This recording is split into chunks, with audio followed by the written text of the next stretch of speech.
Welcome to English with sir Tahir. आज का हमारा टॉपिक है commonly confuse words in English.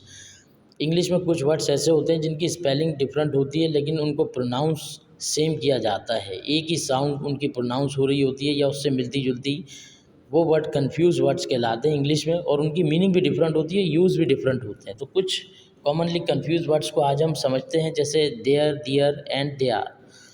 THERE there is use when you are referring to a place. जब आप किसी जगह को रेफ़र करेंगे तो तब आप THERE देयर को यूज़ करेंगे। The book belongs over there, तो ये प्लेस के लिए।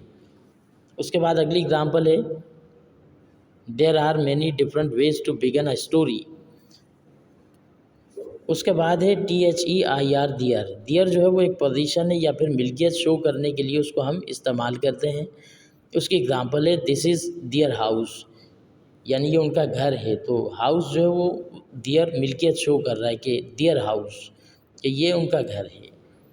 दियर पेरेंट्स आर बोथ टीचर्स, कि उनके दोनों पेरेंट्स जो है वो टीचर हैं, तो यहाँ पे मिल्कियत के लिए दियर है। फिर उसके बाद है दे आर, यानी शॉर्ट फॉर्म है, ये कॉन्ट्रैक्शन है ARER की, तो आप उसको कर देते दे आर अपस्ट्रॉफी लगा के। तो उसकी एग्जांपल आपके सामने है कॉन्ट्रैक्शन में और फुल फॉर्म में।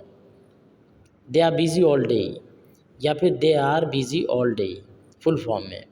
फिर है nobody would tell me what they are doing, या फिर फुल फॉर्म में nobody would tell me what they are doing.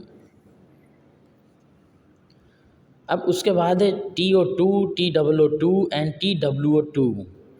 इन सबको आप अगर प्रोनाउंस करो तो तकरीबन सिमिलर है, एक जैसी प्रोनाउंसिएशन है, लेकिन इनके इस्तेमाल अलग है, इनकी मीनिंग अलग।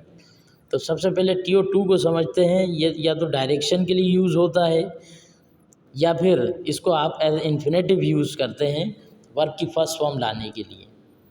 आई एम गोइंग टू, इसकी एग्जांपल है I am going to the store.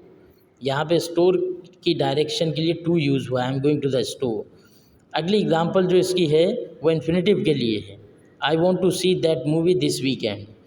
तो ये जो सी वर्ड यूज़ हुआ है वर्ब फर्स्ट फॉर्म है, तो ये टू को एज ए इन्फिनेटिव यूज़ किया हमने। अब हम समझते हैं TOO2 को। ये एडिशन के लिए यूज़ होता है या फिर वेरी या फिर ऑल्सो इसकी मीनिंग हो सकती है। एग्जाम्पल आपके सामने है he wants to come too, या फिर he wants to come also, also की मीनिंग में, या फिर वेरी की मीनिंग में भी यूज़ होता है। सेकेंड एग्जाम्पल में they were too glad to be done with their homework, या फिर they were very glad to be done with their homework. Very कहें या टू कहें मीनिंग सेम है। उसके बाद है TWO2, तो ये तो आपको पता है, नंबर के लिए इसको इस्तेमाल करते हैं, अमाउंट के लिए। तो इसकी एग्जांपल है I have 2 kinds of ice cream, या फिर these 2 puppies are adorable, number के लिए।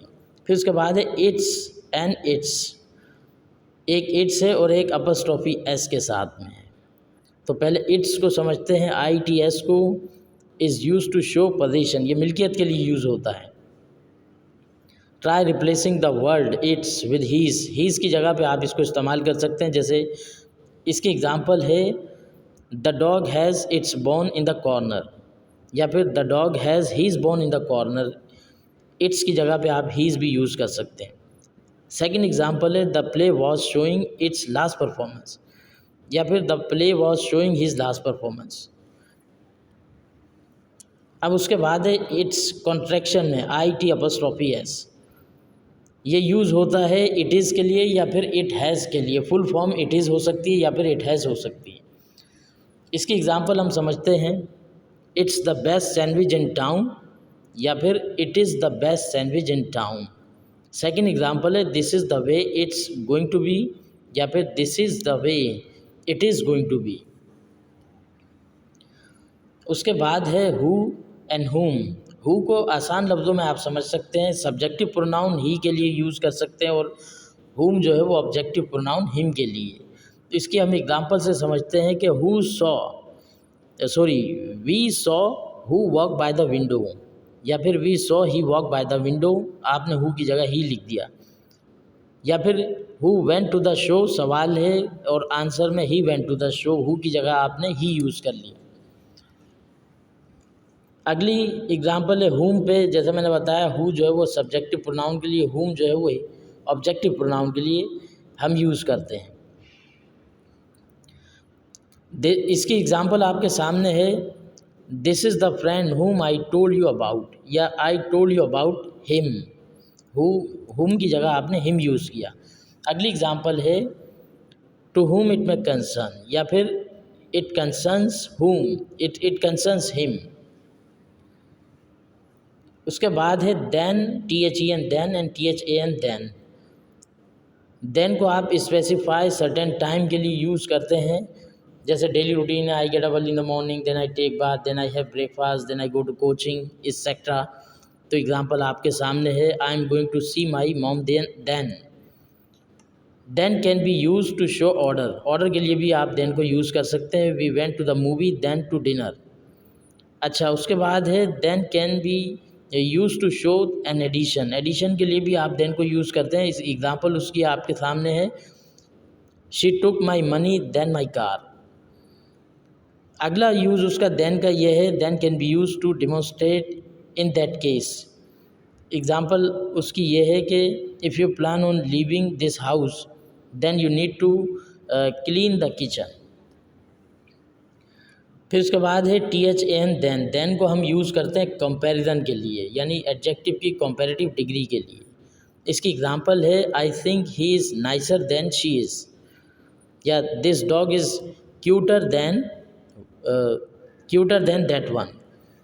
अनदर एग्जांपल ये हो सकती है, my brother is older than me, या फिर older than I am. Comparative degree के लिए आप देन को यूज़ करें। फिर है affect and effect. Affect is use when you are showing influence, it is usually use as a verb. इसको आप वर्ब के तौर पे यूज़ करते हैं, इफ़ेक्ट को एज अ नाउन के तौर पे आप यूज़ करते हैं। तो पहले हम अफेक्ट का इस्तेमाल उसकी एग्जांपल समझते हैं, यानी इन्फ्लुएंस करने के लिए, शो इन्फ्लुएंस। एग्जांपल है, it affected the team when Joel got suspended. Second example है, practising has a huge affect on performance. फिर उसके बाद इफ़ेक्ट है, जैसे अफेक्ट को हम एज अ वर्ब यूज़ करते हैं और इफ़ेक्ट को हम एज अ नाउन यूज़ करते हैं। Effect is what happens after a cause, it is a result, it is usually use as a noun. तो आप इसको एज अ नाउन के तौर पे यूज़ करते हैं। इसकी एग्जांपल है, weight loss is an effect of eating well and exercising. Second example है, the broken leg is a side effect of jumping out the window. Thank you for watching.